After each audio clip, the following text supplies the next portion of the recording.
Good evening, everybody. It's Mario with Motorcycle Knuckle Busters. We're back at you again with another great episode. This one's going to be a little bit different. So we've got, for the first time, we have a couple on with us. All right.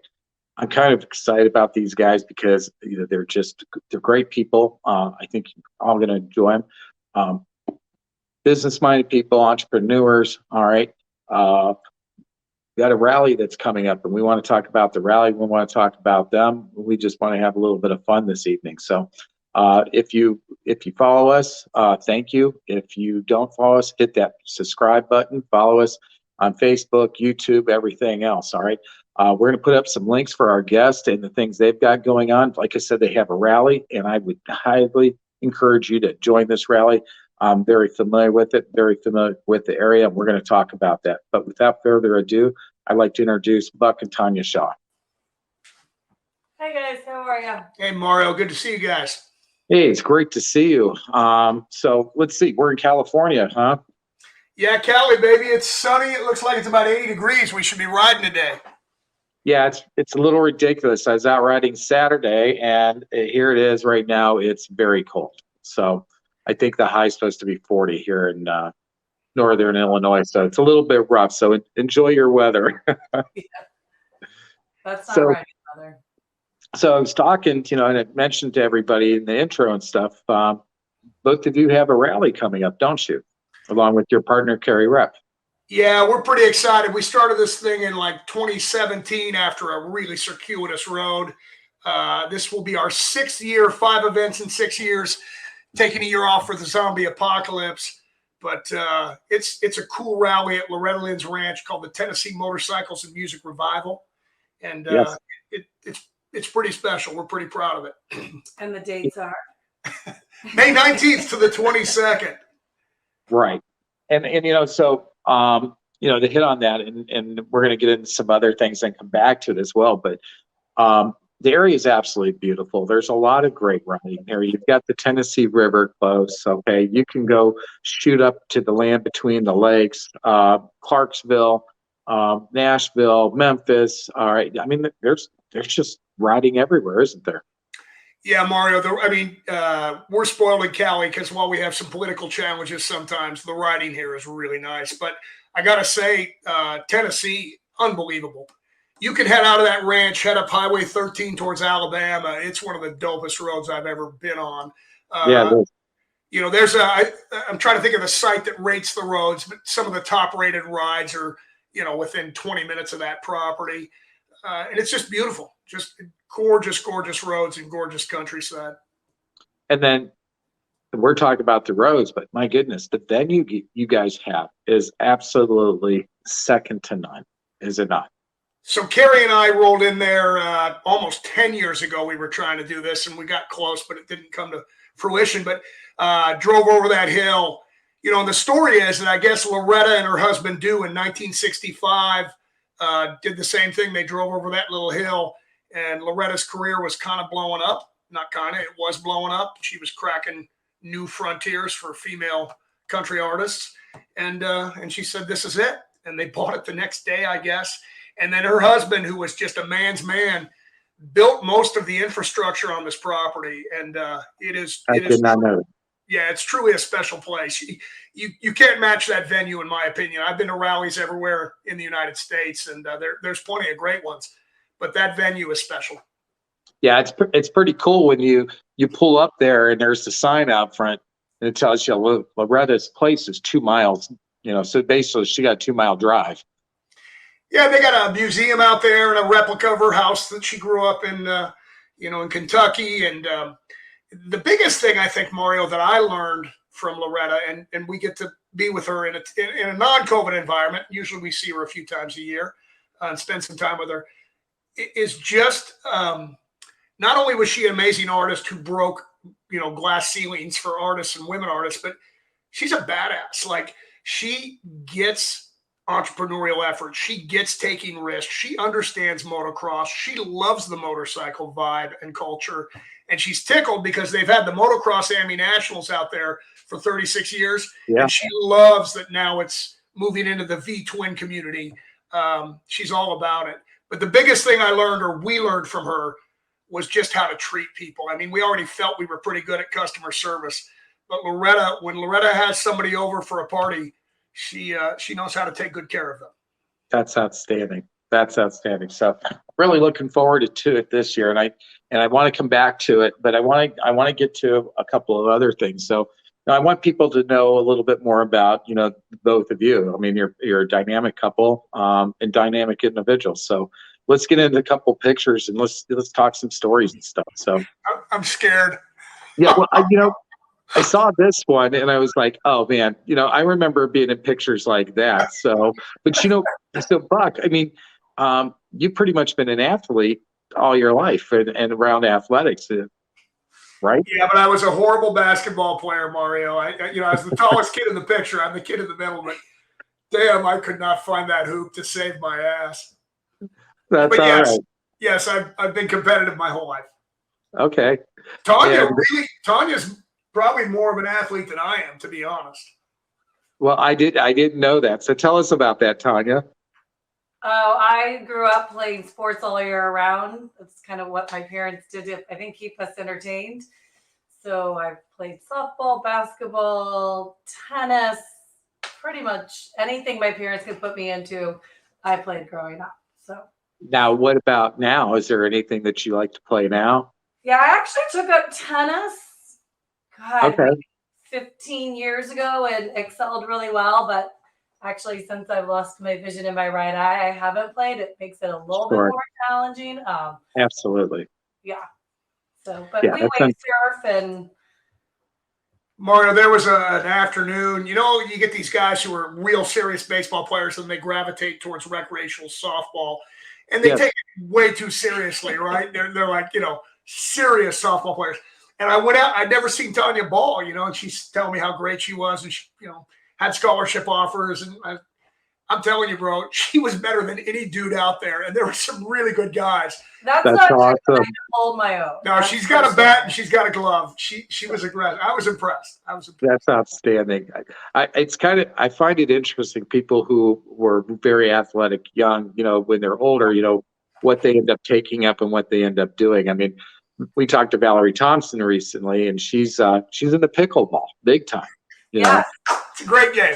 That's actually the next sport I think I'm going to do if I can't go back to tennis. Well, we got to get you talking to Valerie. I mean, she's been doing it for a year, and I think she said she had 14, 15 medals already, and she's talking Olympics. So, and that's the kind of gal, she'll probably do it. So, Yeah. So I don't know, maybe there's a doubles opportunity here somewhere down the road, right? Yeah, for sure. Awesome. So let's grab another picture real quick. So now tell me about this one. That's high school football. We had a pretty good program going where I was at, and a lot of those guys ended up playing college ball, and that's actually a pretty cool group of young men right there that I have a lot of love for. So yeah, that was high school football. We all got that picture somewhere back in the history. And my experience has been with teams like that and being part of that. Is that those are lifelong friendships, and and I'm sure you're probably in contact with a lot of those folks. Yeah, there's a couple guys in there actually that I'm still really close with, and I think that's what we learned from competitive sports, and I hope kids don't lose these days. Right? It's the sport matters, and winning matters, and getting state medals and all that stuff. But what really matters is that building that ability to build those relationships and how valuable those can be. Well, that camaraderie is very, very powerful, and it can be. So, and then you went on to, now you played your college ball where? San Diego State. Okay. And where'd you play? I mean, as far as position? I was kind of a stand-up defensive end, and I was a pretty good pass rusher. And then the guys who recruited me got fired after my freshman year, brought in a different program. I kind of changed to outside linebacker, which wasn't ideal for me. I was really a stand-up defensive end. Okay. But it was cool. Got to travel, made some great friendships, won some games, lost some games. It was a great experience. So what would you describe as the highlight of that time playing college ball for you? Oh, man. There were a few deals where, like, we played in Wisconsin in front of a sold-out Camp Randall? 110,000. And I've never seen people party like that. My Lord. Like, people were just carrying unconscious people on their shoulders. And it was like no big deal. Your bro drinks too much, you just carry him home. But that was a lot of fun. We traveled to Hawaii every year. And so, you're a freshman in college, you're in Hawaii. We played football, but we also had a good time. So I'm sure. There were some great friendships made that still remain to this day. It's funny you talk about Wisconsin. When I first moved up here, somebody takes me to this flea market in Wilmot, Wisconsin. It's right on the border. And it's 8 o'clock in the morning on a Sunday, and this lady pulls up in a golf cart, and she's like, Bloody Marys, mimosas, beer. And I said, it's 8 o'clock in the morning. And she goes, oh, honey, you're not from Wisconsin, are you? And that just taught me right there. So, Wisconsin, they like the beer, they like their cheese, they like to party, but they're good folks. So, yeah, it's awesome. We just went to Mama Tried together and in Milwaukee, and what a cool town, man. We really enjoyed Milwaukee. Yeah, Milwaukee's a great town. I was up at a show at Riverside Saturday. Get up there quite a bit. So I had to be out of town, unfortunately, for Mama Tried. Next time you guys are there, we'll get together. I'll show you some places. That'll knock your socks off. So that's definitely on the calendar every year, Mario. Mama Tried was awesome. Mama Tried's a great show. That's a great venue. I've seen concerts there. Mama Tried being there, it just works. It just works. Cool building. Sure. Perfect spot. Yep. So let's roll to another picture here real quick. Dude, come on, man. Well, you can't do that. Well, I saw that and I'm like, okay. That's horrible. So I'm just curious who you're trying to impress there. So just so you know, I did not put that picture up. My college girlfriend put that picture up, kind of for this very reason, I think, for all the bad things I did. That's my Lou Ferrigno imitation at 19 years old. Oh, you know what? I should have done it at that age, so or ever. So good for you. So, but yeah, I just had to have a little fun with that one. So we'll jump into a great porn mustache too. Yeah, I had that going on too. I look back and it's a little embarrassing, but it's all right. It was the time. So let's jump to another one here real quick. So looks like you guys are on a beautiful ride, beautiful location. So what was going on here? So that's Crater Lake, Oregon. We did 7 states in 5 days. Took the long road to Sturgis with some really solid guys. The Green brothers, Aaron and Mark, who are probably, if you ask people who really know, 2 of the best fabricators. Aaron's phenomenal. Oh man, dude, one of my best homies, one of my true brothers. Guys who rode hard. I mean, on that trip, it was a little bit of a baptism for me because I've ridden my whole life, but we rode V twins at 85 to 110 miles an hour for 7 states, and blew a motor in a chopper, stripped it down to the frame, sent someone to get another motor, slapped it in, rebuilt that bike from the chassis to a running bike in 6 hours. I didn't do that. Obviously, that's the kind of shit that Aaron Green and Mark can do. But you had some of the best motorcycle wrenches on the planet there. I mean, my God, unbelievable. And it's amazing how smart those guys are when it comes to engineering. And they're as smart as any Lockheed guy, any aerospace guy. Those guys are right there. Well, how many? I think Aaron's got 3 or 4 patents now. Yeah. No, Aaron listen, back when I was involved with Aaron in his business a little bit, he was almost too far ahead, right? He was doing stuff that was so revolutionary that the marketplace probably wasn't quite ready for it. Yep. He's a brilliant guy. It's a lot of fun to sit around and talk with him. And, half the stuff I got to admit's over my head. I'm just like, what? I love him. I love Melody, his wife, and amazing people. Yeah, good folks. They travel well. They're a lot of fun to be around. That's for sure. So, that's cool. That's very cool. Crater Lake. So you said how many states again? We did 7. So we Cali to Nevada to Oregon, Idaho, Montana, Colorado, South Dakota, and camped off the bikes the whole way. No support vehicles, doing it old school. And I got to tell you, you and I have chatted about this. Listen, I'm not knocking people who trailer to the rally, and there's times where I fly to rallies now. I'm not going to lie.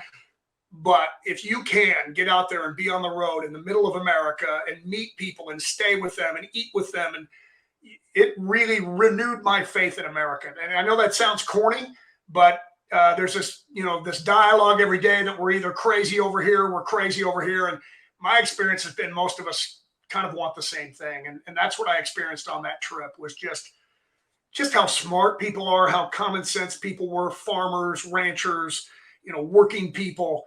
It was just it was an amazing experience. I couldn't agree with you more. I mean, I go down, I can go to Tennessee, be down there where the rally's at, and talk to folks. I can be in the Central Valley of California talking to folks. Okay. I can be in Eastern Pennsylvania talking to folks, and they're saying the same basic thing. Right.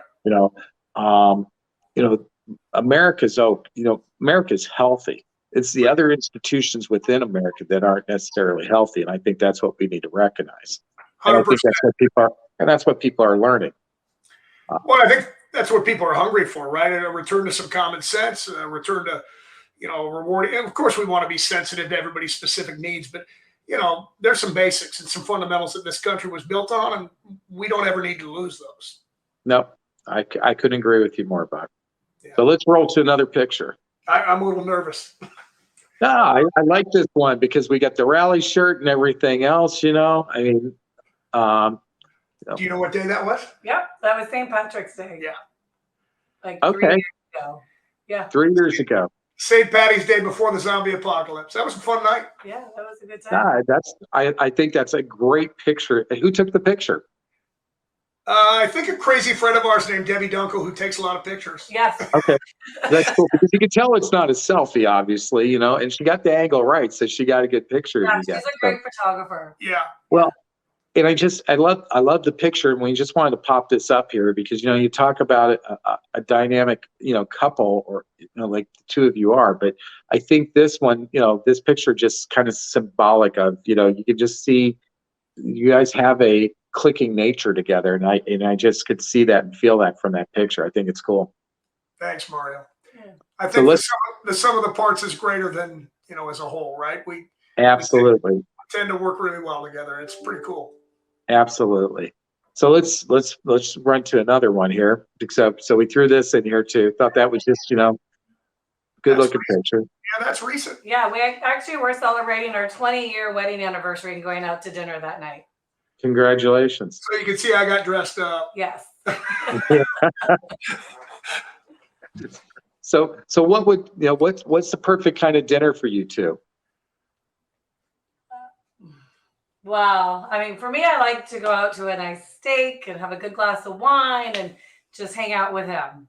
That's a perfect. Okay. I like all that, but I'd probably rather just cook a meal at home. Although, I don't know if that's fair. I love a good steak. I'm a food guy. I really appreciate, people who take pride and put love into their food. And so. All right. So that the reason I asked that is because next time you guys are in Milwaukee, then we're going to go to Ward's House of Prime. Love it. Have you heard of it? No. No. But when we were there, we were trying to get the best food in Milwaukee. I was like, what is it good? And everyone kept saying you guys are known for these cheese curds. They're great. I'm not so sure.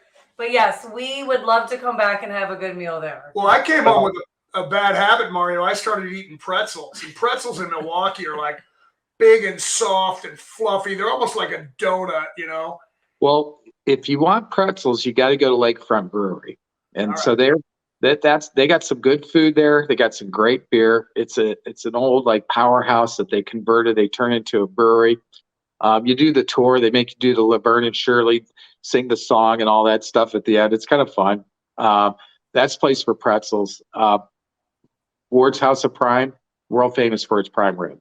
All right. Fantastic. All right, well, we're going to have a date when we go there for Mama Try. I love a bone-in ribeye, Mario. Well, they've got some phenomenal food there. And then Morrow's probably my favorite restaurant in the city. And they're all farm to table. Nice. So they do it right. They got a great menu. So, and there's a few others. Milwaukee, so I'm smack dab between Milwaukee and Chicago. And Chicago's got fabulous food, as we all know. But Milwaukee, I mean, they can't be a slouch. Otherwise, everybody's just going to go to Chicago. Right. So you find a lot of good restaurants there. So For sure. we got this next time. So All right. let's roll to the next picture. So that's a great Gloria, so we got Gloria here. So tell me about this. So that was just 2 or 3 years ago at our event out in Tennessee. And Okay. Ellie Rains from the Yes. Midwest Women Writer Group, Yep. she really just was like, you got to get Gloria out to your event. And she so graciously agreed to come out and have a little talk with us that day. It ended up being super cold, so it didn't work out exactly the way that we wanted. But yeah, she came out, she brought her book, she got to tell a story, and she's just the sweetest lady that you could ever imagine. So it was an honor to meet her and to have her out at our event.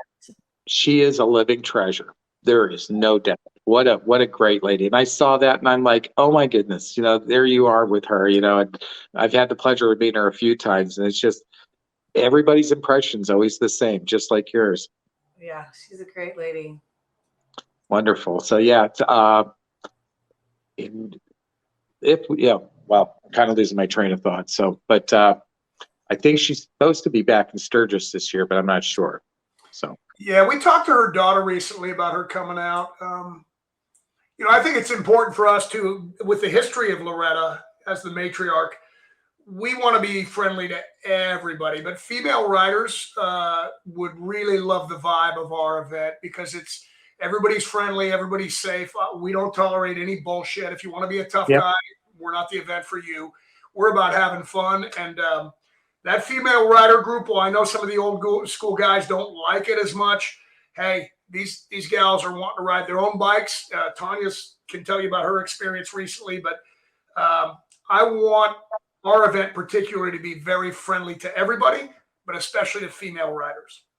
Well, and it absolutely is, because I've talked to a number of the female riders that have gone out there. You had a few people that were out there displaying, showing stuff, everything else. I mean, I think the gals feel completely safe. Yeah. There was as many. It felt like there was as many gals riding in and out of the event as there was guys. I mean, they were there in power, in numbers. I know I was talking to Mama D the other day and told her, you really should come out for that rally. That's a lot of fun, and love to get her out there. I mean, here's a gal who trains MMA fighters, 700,000 miles. She goes all over the place. She's a hoot. She's an interesting gal. That's our kind of person. Yeah, absolutely. I see her at Ellie's Women International Rider Group in Woodstock, Illinois. So I'll hit her up and see if I can get her out. Well, I'll be there the 7th, so okay. I'll be coming by because Mama D is going to be there. So we're going to swing by, come say hello. I'm bringing her a couple of things as well out and stuff like that. So you'll love her. So we'll make sure we get that. Well, Ellie knows her obviously as well, but yeah. I'll make sure she knows who you are and everything else, because she's a wonderful gal. You'll love her. So, cool. All right, let's pop another picture up real quick. So now let's see. Italian Mastiff, correct? Yep. Okay, and how big is he? He's about 120 pounds. But that picture's great because he's a lap dog. That dog and I are so bonded that literally, like, he wants to just lay on top of me, not in a humpy dog kind of way, like he's just a big goofball. All right. And so, Tanya, does he try to get in between you two or anything like that? Is he a little jealous? Yeah, especially if he's sitting on his lap and I want to kiss him. He's not aggressive, but he just makes sure that he pushes his way so that he always has the him front and center. That's for sure. I mean, they definitely both have a little love fest with each other, and I did wonder if Buck actually had to pick, but between the dog and me to save someone, I'm not so sure who he would be saving first. Come on. I actually don't need any saving, so I would be fine, so it will help him that he could get the dog. We have a female, too, who was my first Mastiff rescue, and definitely she's bonded to Tanya. So and there's this jockey, we shouldn't do it, but we do allow them to get up on the bed. But she runs things. So if she's on the bed, he's so afraid, and he's a big badass, but he's kind of a pussy. If she just mad dogs him, he'll go like whine in the corner. She can just stare at him. So Tanya's a little more bonded to the female dog, and she's in charge. That's kind of awesome. like our relationship. I like to feel I'm in charge, but I don't know. You know better, right? Yeah, exactly. I love it. Exactly. All right, so let's go to another one real quick. So, tell us about this. It looks like it was a few days ago. Oh man. Yeah, we were just out on a date. I'm in college. I think he had just started his home instead business, which is why he's in his shirt and tie, and just a good date night because we were super busy back then. So we had to capture the moment. So that was close to the start of things for the two of you, huh? Oh yeah. Yeah, we were poor. I mean, I had nothing. Tanya saw. She sure didn't marry me for anything I had. Let's put it that way. She must have seen potential or something. But yeah, that's a fancy Italian restaurant in town that I probably had to save up money to take her to. So let's touch on that. I know it's not really the purpose of this interview, but I said you were a businessman, you're an entrepreneur. So tell people what home instead is. Yeah, so I had an interesting situation. My dad was a Montana cattle rancher, tough dude who took really good care of everybody around him, but never really learned how to care for himself. So by the time he was in his 70s, and he could drink quite a bit and smoke quite a bit, and he went pretty hard. And so by the time he was in his 70s, he was having health issues. We ended up caring for him and keeping him at home. And through that experience, it was almost a decade of taking care of him as his capacity started to slip away. And then a business opportunity came, a guy who I'd known from another business I'd been involved in. I always hustled from the time I was, 12 years old. I always had something I was trying to do. I'd met this guy. He started this franchise system of non-medical home care, which was a new concept back then.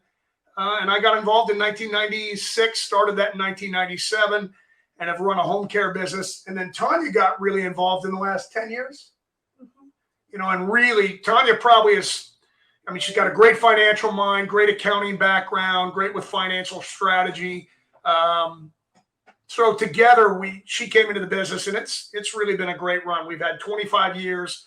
And basically, Mario, we allow seniors to stay independent by providing them some care at home so they can stay in their home is the basis of it. And that's, my mom was Dutch, and I remember going to see my Oma when she went to live in an apartment building in Eindhoven.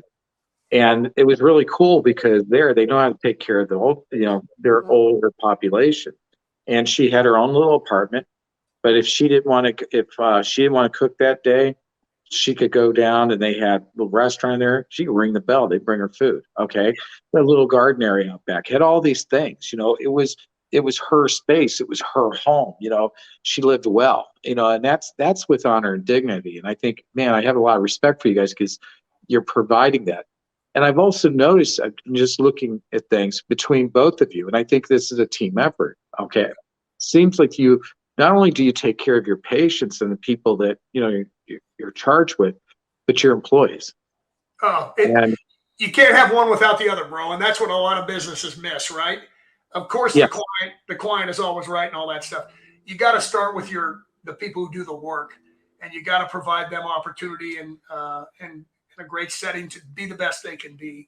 That's always been our business strategy.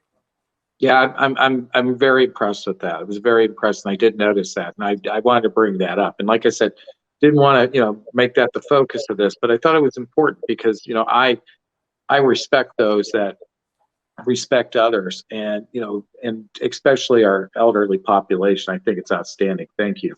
Well, thanks for noticing. I don't think anything motivates a human being like purpose, and then the ability to execute that purpose well, right? Sure. So first, it's that intent of what I want to do, but then do I have the tools, skills, and foundation to actually make a difference? Absolutely. Yeah, I'm with you there, and that's how I know that's how I am. I know the organization I work with and for, that's how they are. So it makes it much easier going through life when it's like that. So let's pop up another picture here. So I noticed this just because I've got a Frenchie, and your shirt looks just like him, but you don't look happy. So I'm not I good at don't. dressing up for parties anyway. Tanya, it's an ugly sweater party. I think I have my FU hat on, which was kind of indicative of my attitude. Okay. So He yeah, doesn't that's really like to take a ton of photos, and I force him to do that. He doesn't like to go to dress-up parties, which I love to go to too.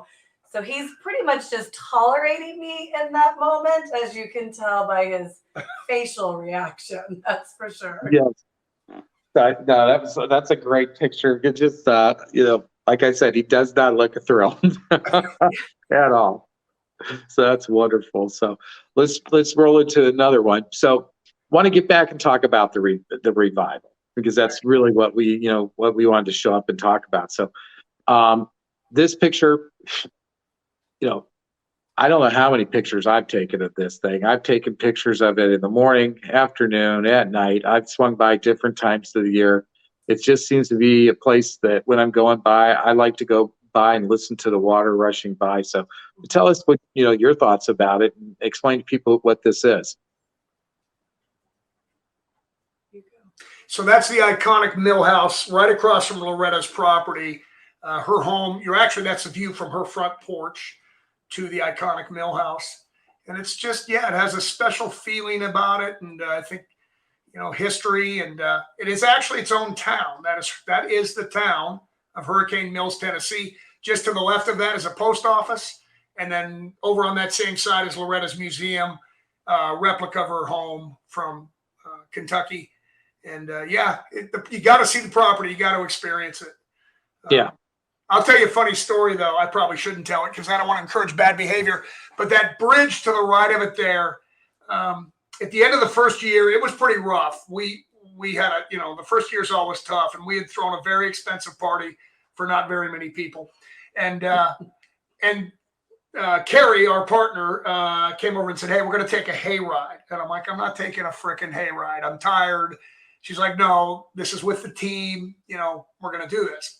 We get out to this truck and tractor, and Wayne Spears, who was the ranch foreman who tragically we lost in the flood this year, had a big tractor and then a hay wagon, but it was 55, 60 feet long that we could put 60 people in, which was about what we had, 50 people. Anyway, we didn't go on a normal hayride. This dude takes us up on a ridge of a mountain, and we're going through this canopy of trees. And at one point, we lose, of the 8 wheels, we lose 2 or 3 of them. We're on the metal just dragging. He's like, it's fine. Anyway, we come around. It's about an hour long. We're drinking and partying, and we get down to that bridge. And we're with a bunch of 5th Group SF guys who helped me with security, Tanya, and then the team, Carrie, everybody.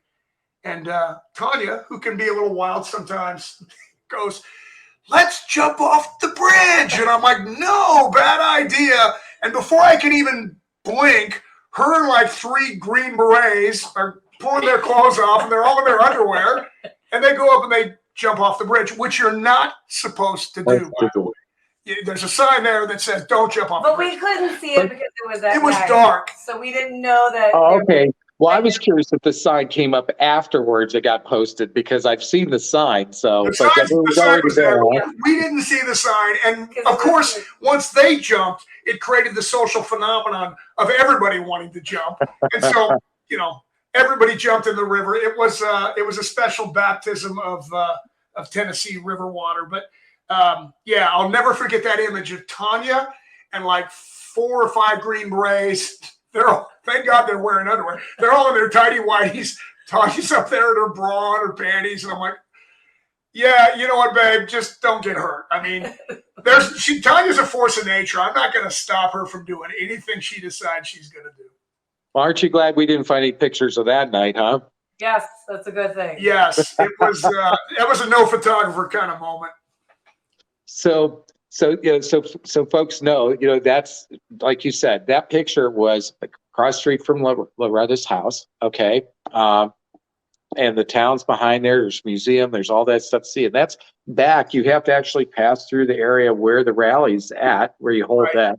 And that's beyond that. And a lot of folks, they come out there and, they ride out there. There was a couple of people at the rally last year. I'm like, "Did you go out there yet?" And they're like, "No." Right. We'll go. Well, thank you. That's a great point. That ranch is about 4,500 acres of land they own. groomed is about 450 acres. And there's a whole section of it from where we are. You ride over, it's a cool road. It winds through a little canopy of trees. And then you see Loretta's house, the mill house, the museum, and Mario. This year on Sunday morning, we're adding a hill climb, which is on the back of that property. We're going to give away about $600 in cash and about $1,000 in gear, helmets, boots. And it's a hill that you could ride. Well, if you really were good, you could ride a dyno up it. You could definitely ride a hooligan up it.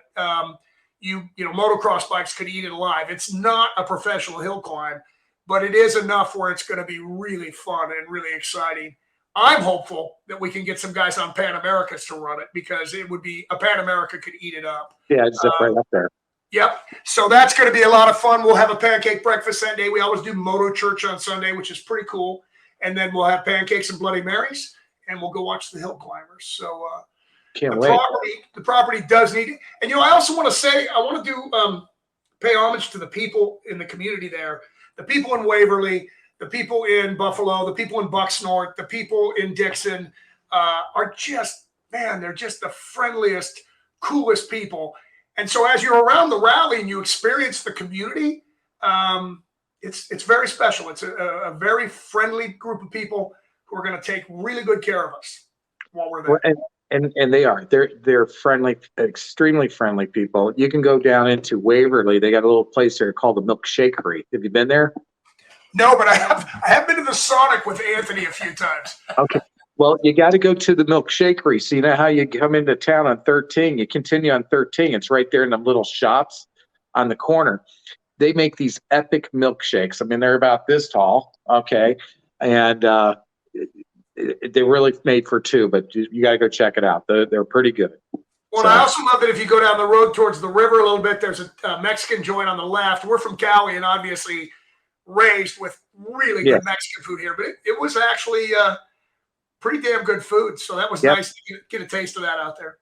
And then there's the log cabin right there as you get off the exit. You guys eating out there? Every time. Love the log cabin. Love the log cabin. And Eddie Rochelle's barbecue. I don't know how Eddie's doing now post COVID stuff, but he was Friday, Saturdays only, I think. Friday and Saturday? Mm-hmm. Because he was always like Thursday through Sunday anyway. He had a and here's what's a great sign of barbecue place, right? If you show up at 3 or 4 in the afternoon, most of it's gone. And once he's done for the day, he's done. So yeah, I highly recommend the log cabin and Eddie Rochelle's. Yeah, they know me well at the log cabin. So they're such great people. They are good folks, great waitresses, good staff. They got those mile high meringue pies and everything. So really good stuff. Killer fried pickles there. Yes, that's right. I was just talking to somebody about fried pickles today. So, so we got the hill climb. Anything else that's going to be new this year? Yeah, I mean, we try to add stuff every year. Carrie, Tanya, and I and our team work hard to keep it fresh, right? So we've got some trials riders doing stunt shows. And if you haven't seen trials, it's amazing what these guys will do on bikes. We have more local racing, which filled up really quickly. So the racing is really starting to take off. So we'll have serious flat track racing with the hooligan guys, but also back to the fun we had a couple years ago, where if you want to go race a trike, you want to ride a mini bike, you want to bring your own bike out on that track, we'll provide that. We have some guys out there, if you want to learn a little bit how to actually flat track and slide in the dirt, they'll give you a little bit of a little primer. So we've got the flat track, the hill climb, the stunts. What about the creek party? Oh, yes. We have this year a new creek party Saturday afternoon, which will be down on the creek, which is gorgeous. And you've got to see it. And yeah, we're going to have food, fun, games, music. That's going to be pretty cool. And then I'd be remiss too not to hit the shows we have. We have the V-Twin Visionary, which is Jeff Holt's performance Harley show. So if you're all about your bagger, going super fast, making big power, upgrading the performance of that bike, Dynas, FXRs, anything kind of performance oriented is more Jeff's gig. And that show is amazing. That's a Harley Davidson kind of sponsored program as well. And then we have the BC Moto Invitational, which is, if you're a real vintage or custom chopper guy, Bill Dodge, who's arguably one of the best custom builders in the world, Bill hand-picks 35 guys that come out. We used to put their bikes in the stalls of Loretta's barn. Unfortunately, we lost that barn in the flood. That barn will be rebuilt in a slightly different, more elevated place than where it was, but that will not be there. So but here's the bottom line. You're going to see 35 bespoke, unbelievable custom bikes. I mean, some of these bikes, 50,000 hours of work in them, just gorgeous, handmade, and still ride. These guys, and every one of these guys rides these bikes. These are not just show pieces. Oh, they're all riders. Yeah, absolutely. And those cats, here's the other cool thing about the BC Moto. They're not just the best builders in America. They're some of the coolest cats you'll ever meet. And you'll find that if you wander in there, even if you're a neophyte and talk to those guys, they will explain to you what they do, how they do it, the passion that goes into it. And the BC Moto, like Mama Tried, like Born Free, like some of these other shows that have histories, the BC Moto will end up being every bit of that and maybe more. It is attracting the best of the best, in my opinion, in custom bike building. Well, you had a lot of friends, a lot of people I know there, so it was nice getting there and catching up with those guys and seeing them. Everything from Stacy to Xavier and people like that. She had a good crowd last year. I mean, that was some beautiful bikes, and I loved how it was in them stalls because it just was the perfect backdrop for the bikes. Yeah, couldn't be cool. It was killer. Well, go ahead. I'm sorry, Marty. Well, I really liked it in the evening when the lights went down and they turned on the bulbs in there because the lighting on those bikes, the paint jobs, shined a little bit different, and the chrome and just the way it played off everything was beautiful. Yeah, we'll alter a building above it that, we'll put risers in and make it really cool this year and then work towards, reviving that barn in the future. We're also doing a local show that Bikers Who Care and Thunder Roads. Mm-hmm. Thunder Roads are helping us with. It's the Revival Ride-In show. So that'll be Friday. Yep. And that is for the local people to come in. We'll have a lot of different divisions, prizes, and not even the locals, but anybody who's there at the event. Anybody can put their bike in the show. Yeah. And here's what's really cool. I'm working with Bill. We don't have it all ironed out, but it sounds like we're going to have a segment there for people who might then become invited to be part of the BC Moto Invitational. Now, they have to be the kind of bike that Bill would choose and the quality of bike that Bill would choose. Sure. And then a dude who's a cool enough guy that they would hang out with Bill. Right. But we are going to try to find a way to get local guys who are talented out of Nashville and, Georgia and Kentucky or, all of those, Alabama, come down and find a way to get invited into that show. And, there's a couple guys there who were virtually unknown 5-6 years ago who connected with Bill and now are, not only has their bike building gone up dramatically, their stature in the community has risen dramatically by connecting with that group of guys. So it's pretty freaking cool. Actually, Eastwood Choppers is out of Sweetwater, Tennessee. Bill had them last year, and he's going to be in Michael's show this year at Sturgis. That's right. So he is just over the moon. And Michael's show this year is people have never been in Michael's show. Man, there's so many great shows, and I didn't mean to be arrogant by comparing us, ourselves to some of those. But Michael's show, the one or two times I've had to miss Sturgis, of course I miss the friends, but I always want to go to Michael's show. It is that dude, and it's funny to me, Mario. People go, "Wow, why is he such a good photographer?" Well, you know why? I see him at 7 a.m. at the Pancake Builders Breakfast, and I see him at 2 a.m. at the bonfire with 2 monopods and knee pads and 3 rigs. That guy works his ass off. He does. And, to watch him work, last year he was shooting the bike Mondo built, the Indian Larry bike. So I was back there and there wasn't anybody around. I got to stand back and just watch him work for a while, moving the people around, doing different things, but the guy that's moving the most is him constantly, never stopped. So, the guy's got all the gear on because he's on his knees at one point in time. He's hanging off the rafters the next. I love that guy. And I love who he is as a person too. There was a moment last year, we were down at the barn and he was scheduled to go get on a helicopter and take aerials. And he said, "Buck, the energy right now is so great here that I really want to take pictures here." And I'm like, "Michael, I'm not going to tell Michelangelo how to paint a painting. Like, right. Hey, do your thing." But he's really in tune, man. He's really, he's a people guy. And I love that guy. I really do. I have a lot of respect for him. Well, and I want to go back to the statement you made about your show. Listen, that show's phenomenal. Okay, I've been to so many of them, and last year was my first experience, and I got to tell you, I walked away and said, "Wow."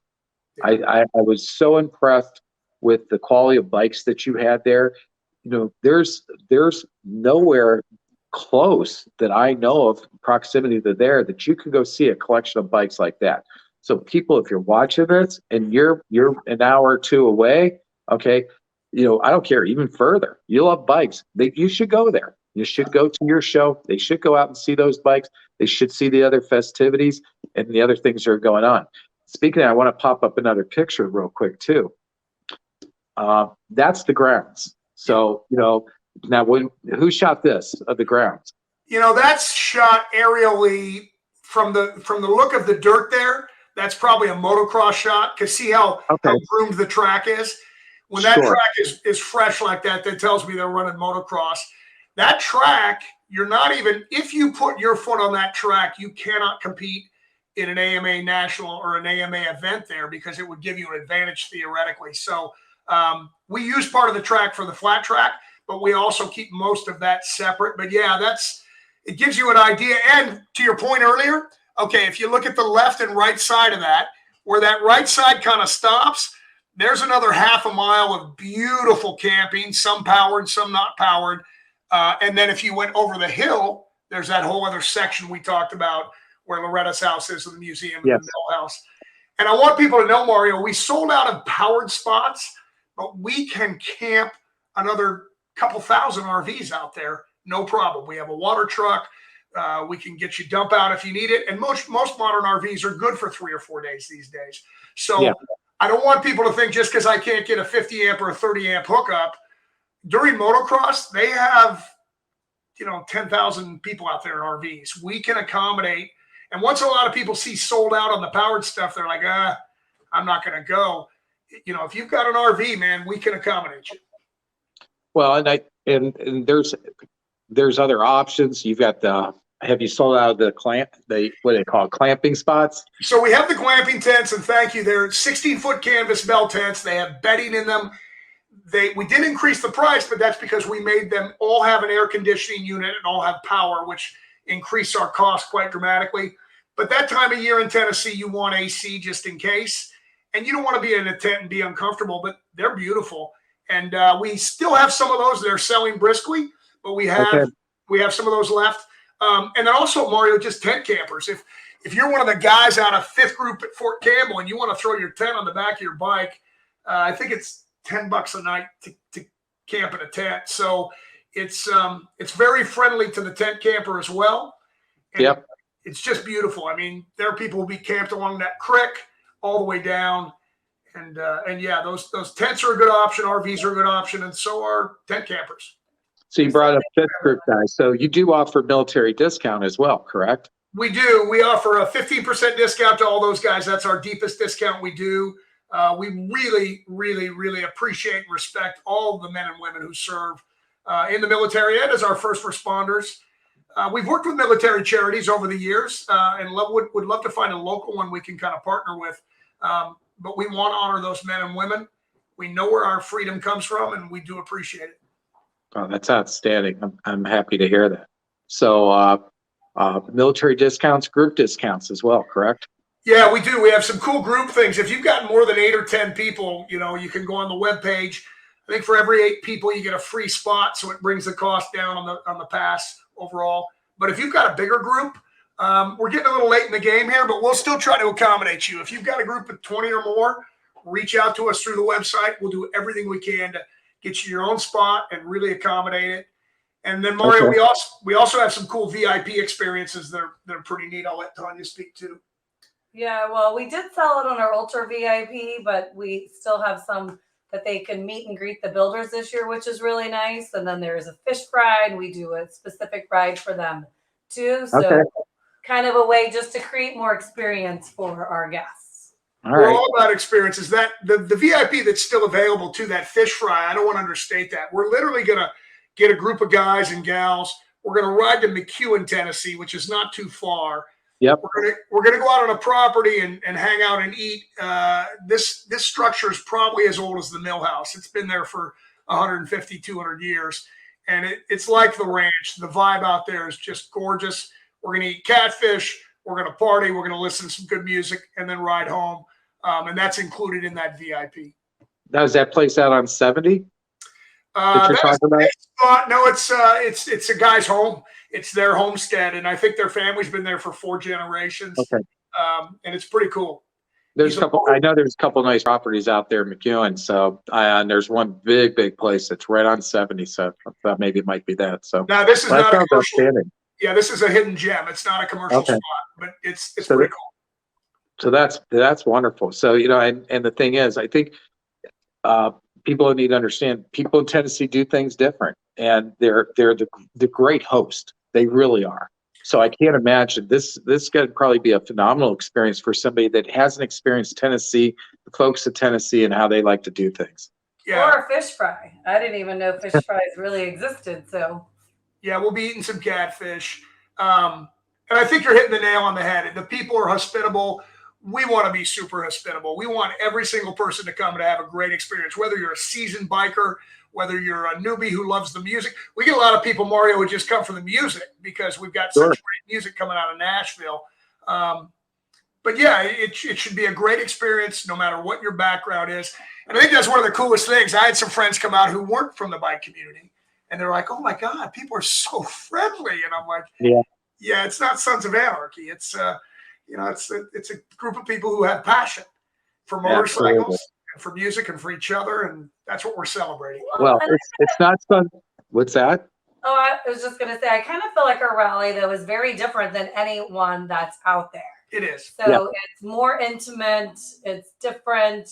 What I love is that it's just on the property. So you get to make relationships while you're there because you're seeing someone over and over again because you are on the same property. And so that's what I love most about it. And that's what they liked, since everything was in one area, they got to go meet people, see people again. And because it was intimate, they felt comfortable going up and talking to the builders or people who ride. And the builders are also gracious. And that's the other thing is that Bill and you guys have brought in some great builders that are personable and they like talking to folks, be it Huck or whoever else, they're gonna get down and dirty. I want to pop up another picture because you're talking about camaraderie, and hanging out. And I thought this picture really depicts what that's kind of like, around the campfire, people hanging out. Yep. And that's actually, I talked earlier, I mentioned Wayne, but Wayne was the ranch foreman for the last 15 years and just a cowboy to the core, a guy who could drive anything, fix anything, ride anything. If it had a saddle, he could tame it. If it had a motor, he could fix it and ride it. But we lost him in the flood, which was just a heartbreaker, just brutal.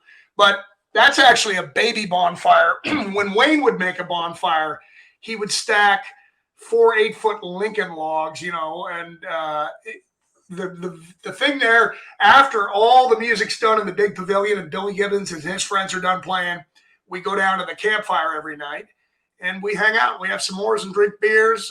Bigfoot has showed up there a couple times. Nice.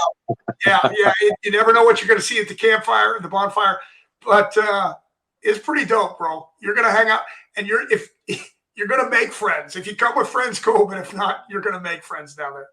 Well, and that's exactly because I was there last year, ran into a lot of old friends, but I made a lot of, met some new folks as well. So I know I've been stopping at some places when I was down talking to bikers and, different places. And are you going out? Are you checking out? And they're like, I haven't even been out. But this year they say they're coming out. So I'm looking forward to seeing, reacquainting with some of those people as well.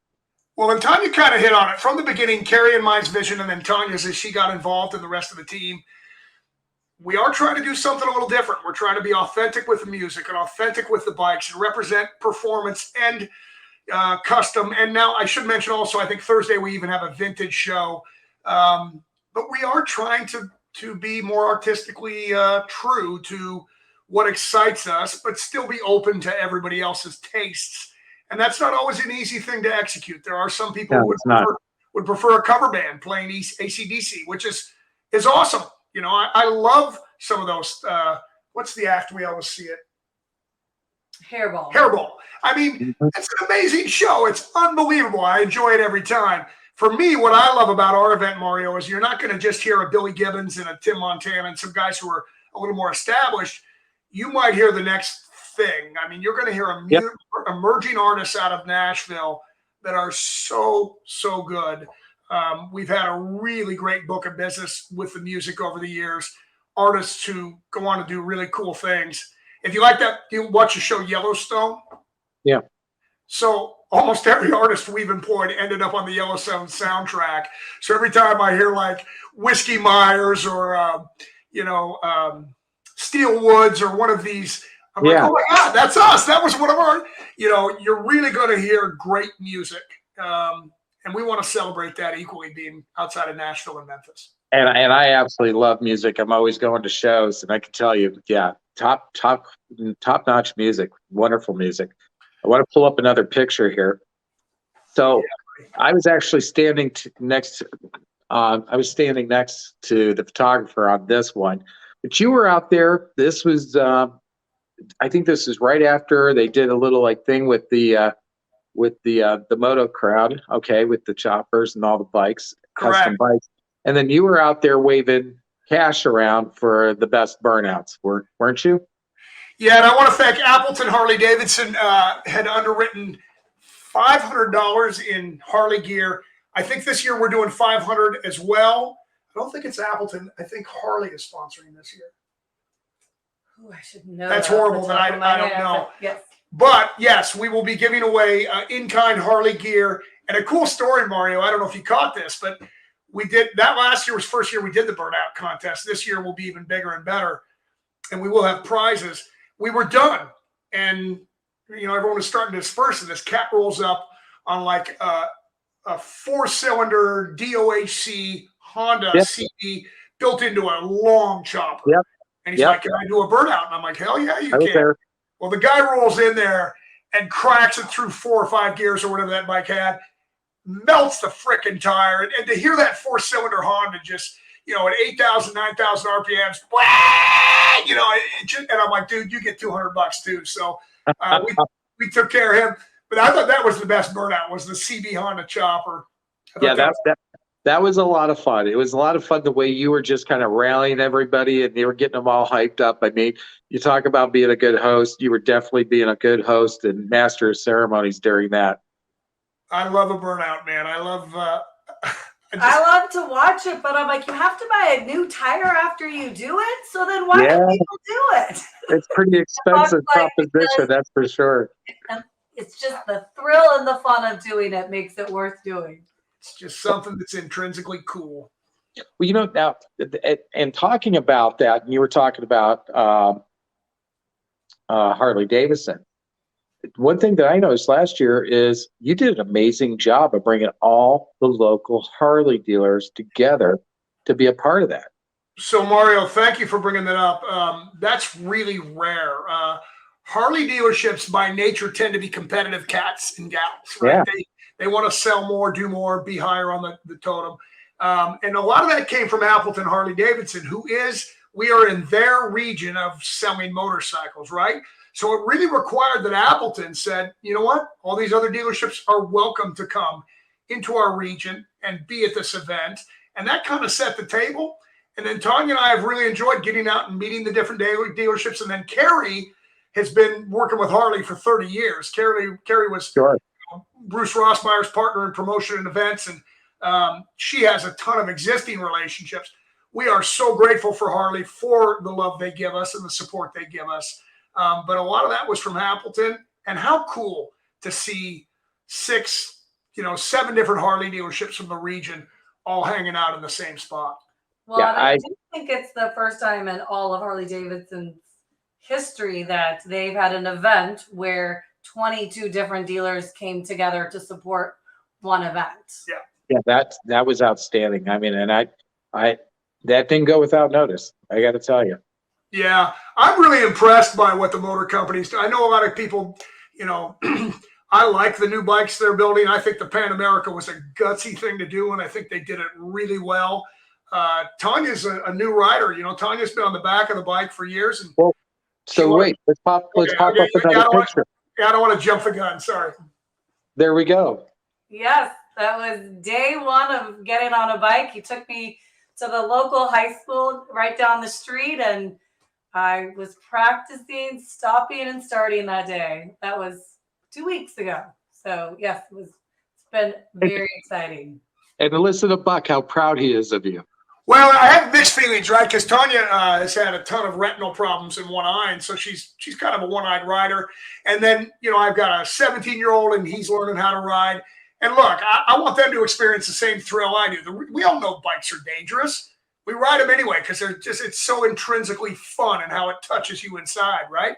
I want them to experience that, but I also don't want them. I mean, nowadays with people texting and not driving well and paying, it's even more dangerous on the road. So, but the bottom line, I want her to do what she wants to do and what she needs to experience in her life.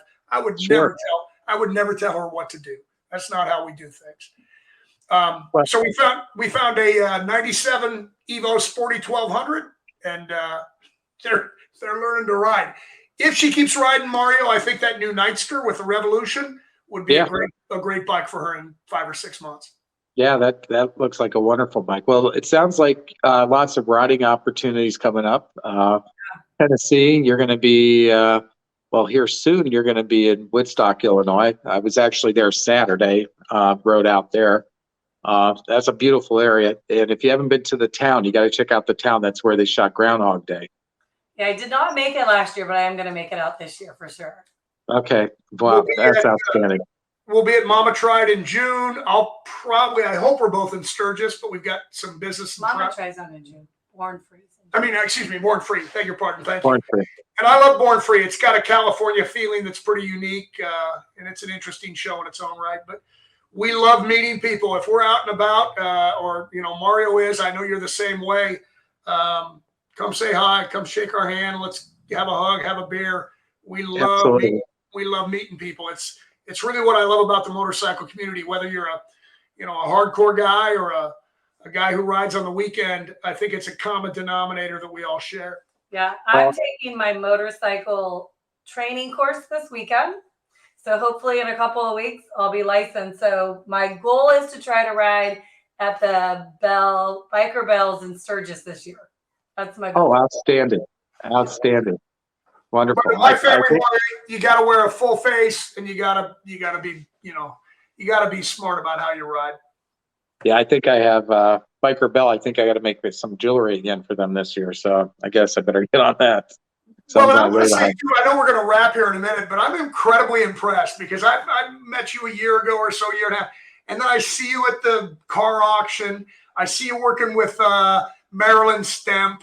I see you at these charity events. I know you're doing some real business on your own, and I think that's pretty cool, man. I like when people hustle and work hard, and you're obviously one of those guys. Well, it's fun to enjoy life, and I got a press release that's going to be coming out on a pretty exciting project we got coming up that's going to involve children's cancer and Kirsch helmets, Mecum auctions, and everything else. So we're looking forward to that. And going to be working with Johnny Mack. We're going to be doing another Tunnels to Towers bike and another bike for Mecum next year. So we've got some big things coming up, and then I've got my wings I'll do at Sturgis this year. So they brought $5,000 this year. I'm hoping they do a little better this year, but and what's I'll that? still take $5,000. Tell us about that real quick. So I started making jewelry out of old silverware a number of years ago. I was bored. I went through an ugly divorce, and I had time on my hands. Well, a couple of things happened. I make bracelets for women with breast cancer. I lost my mom to that, so I've done 2,500 totally for free, never charged a dime, including shipping. All 50 states, seven countries. But then I got, you start getting creative, and I decided to make these angel wings out of silverware. So they're about 3.5 feet by 3.5 feet. This set's going to take probably close to 500 pieces. But it's all made out of spoons and knives. So I'll send you a picture. You can check it out later. Yeah, we'd love to see it. So sounds super cool. So we end every show with the same question. So since we got 2 of you on, it'll be the first time we expect an answer out of both of you. Not the same answer. It's got to be your own. But we had 3 questions for both of you. So nothing too hard. But maybe something to make you think a little bit. First question is, if you could go ride with anybody, dead or alive, who would that be? Now, do they have to be a rider, or is it any personality? Anybody really. I mean, Actually, he who was a knows if they rider. weren't a rider? I'd go for a ride with Bruce Lee, I think, because he was like a guy who changed everything he did, and he did ride a bike, I think. Okay. Nope. All right, Tanya. Well, I was going to say his dad, but his dad didn't ride. So if I had to pick anybody, I would say Indian Larry, because he was a character, There and you go. I think he'd That's be a a good fun one answer. to ride with. That's a really good answer. Now, next question is, if you could have any bike of your choosing, what bike would that be? Oh, I would do a kickstart, hardtail, chopper. That's what I want. So I got to tell you, as Tanya's learning to ride and we're looking at bikes, she's like, "Oh yeah, I want that." She wants a lead sled hardtail chopper that you kick. And I know that looks really cool, but but who knows? Who am I to tell her? She'll probably end up riding that. So for me, oh man, there's so many. I tend to indulge myself on bikes when I want one.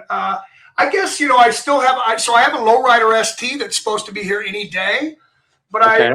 I'm incredibly impressed by the King of the Baggers and the Bagger Racing League. I love the idea of taking an 800-pound full dresser and making it a 500-pound race bike. I'm certainly not a knee-dragging track guy, but I guess maybe if I had my dream, it would be to have that level of technology and performance and an unlimited budget to build one of those. Oh yeah. I do. I think that's a great answer. And then the last question, if you could ride anywhere in the world, all right, where would that be? Ooh, well, it's all places I haven't seen yet. So anywhere in the world. Has to be on the coast somewhere. I'm going to say if I could ride my motorcycle through Italy, that would be epic. That works. I lived there for 5 years, and it's a hell of a place to ride, let me tell you. Yeah.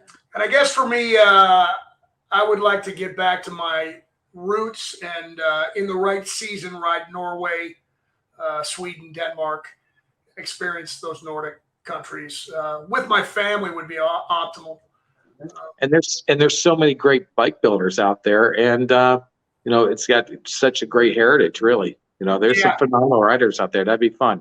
Hey man, my people had a lot right. They had a lot right. There's no doubt about it. Absolutely. Well, guys, this has been great. I really appreciate you coming on. We'll come back. I'm sure we'll be talking more about your rally and stuff. Please, by all means, anything you want us to share out there, get it to us. We'll share it on the page itself. Get additional ticket information on it.